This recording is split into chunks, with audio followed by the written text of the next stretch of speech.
Hello parents and viewers, welcome to Common Core and Gifted Learning. This is Neha. Today I will be discussing about um, top few Montessori materials that are worth investing.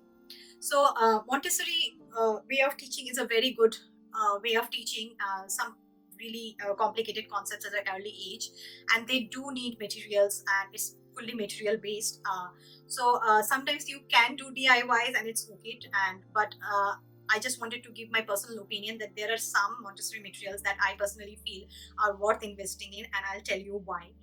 So let's not waste time and directly jump into our presentation for today. So I've sorted out 7 Montessori related materials to invest in. The first will be knob cylinders. Knob cylinders I would like to invest in because knob cylinders have a perfect way or precision to show different kinds of changes in dimensions, like any kind of 2 dimensions. Like if you want to teach them the changes in 2-dimensional figures, this is the best material. And this is something you cannot build by hand. It's very tough to build by hand because there is a particular measurement, and there are a lot of short and tall things too, and there are like 2 dimensions changing at the same time. And also the knobs is very essential compared to the knobless cylinders, because those knobs actually give you prepares your fingers for writing and pencil grasp. So more the kids or the toddlers pick them and put them back, that helps them later on with writing skills. So this is more like a sensorial pre-writing material, and also teaches them discrimination of 2D materials. So if you notice that the cylinders change in height as sometimes in breadth, so it's very hard to make. It is not simple as like making a nesting doll or say Montessori rods, red rods. So this is one of the materials I would really suggest to purchase professionally and not make them at home. Second is sandpaper letters. Yes, sandpaper letters nowadays we have a lot of those sandpaper letters we find in online are like flashcards, but I really like sandpaper letters to be purchased professionally from a proper Montessori way, because these are very hard to make, to get that stroke and the perfect size, and the flashcards do not have those perfect size. So and those cards, it takes like a long time for kids to learn and recognize the materials. The more in a tactile way they learn it faster. So this is something I would really recommend you to buy, if your toddler is yet up for learning letters and writing letters. Next is movable alphabets. Movable alphabets are basically cut out alphabets, and they are color coded according to the consonants and the vowels in blue. So these I would really like to invest in, because this is like a one good material to learn a lot of things, right from like 3-letter words like let's say pink reading to blue reading to phonograms to making sentences, all the way to words, everything, even blending.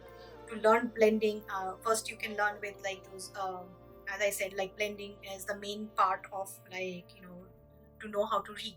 So blending with sandpaper letters as well as blending with movable alphabets all together will ensure like a good reading lessons for a longer period of time. So this is one of the third material I would really recommend. Next is nuts and bolts. Nuts and bolts are very hard to make, and these ones nowadays comes with Allen keys. These are the special ones, and these creates a lot of fine motor movements, and also it helps later on with writing. So it's also a pre-writing practical life material, which is worth investing in.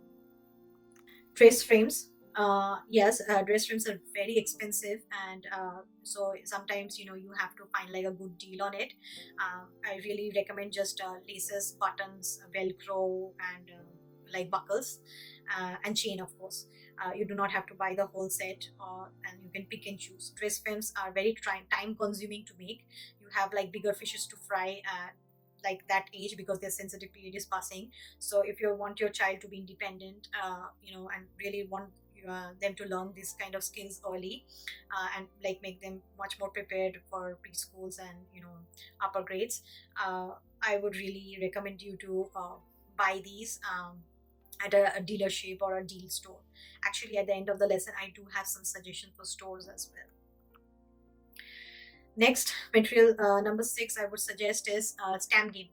Stamp game teaches you all kinds of operations. So stamp game is something that teaches you all kinds of dynamic operations, simple like operations, and they are each color coded in terms of place value. Like if you see, the ones place are green, the blue are the tens, and the red are the hundreds, and the thousands are again green. So they actually teach you double line operations with carryovers. This will teach them like carryovers and all sorts of operations way before, even if they don't know how to read and write. So you give them the equation and they don't have to do they can read the numbers, but they don't have to, as long as they know how to count, they can actually solve this. So I would really like this is one of my favorite, and I really suggest this. Next is 100 board. 100 board you can obviously make through flashcards. Like, it's easy, but it's very tedious. It if till teens it's fine, but if you want to make 100 board with a flashcard, it becomes a lot, and child can really get overwhelmed. So I like compact 100 boards. Nowadays you get cheaper ones too, and they work just fine. You did not have to be like a particular brand of board or something. They are very good for spatial recognition, and also this will not only teach them space value, but later on they use 100 boards even till like second grade. They use 100 boards for all kinds of addition, subtraction, number lines. Everything is like dependent on the 100 board, most of the math operations. So this is something it's worth investing in. Some of the suggested stores to buy at a cheaper rate, it will be Alibaba or AliExpress, Wish.com, Amazon, Etsy, eBay, and Costco. It's pretty much the end of today's video. With before leaving, I just wanted to give one more tip, that if you still have some budget left, please do invest on a lamination machine. They're sometimes on a good deal in Costco. So if you can add that lamination machine in your shopping list, it will be really handy later on, because most of the Montessori materials later on are card based. So if you can like somehow get hold of those free printables, freebies and cards, and just print them and from library, or if you have your own printer, just laminate them. They last long, first of all, and then it helps you to make like a good 3-part card, and you can pass on to the younger kids, and they last longer, and you can it opens up a lot of avenues for other lessons as well. So that was my last tip. And if you have any questions, obviously feel free to comment, and please like, share and subscribe my video. Bye bye.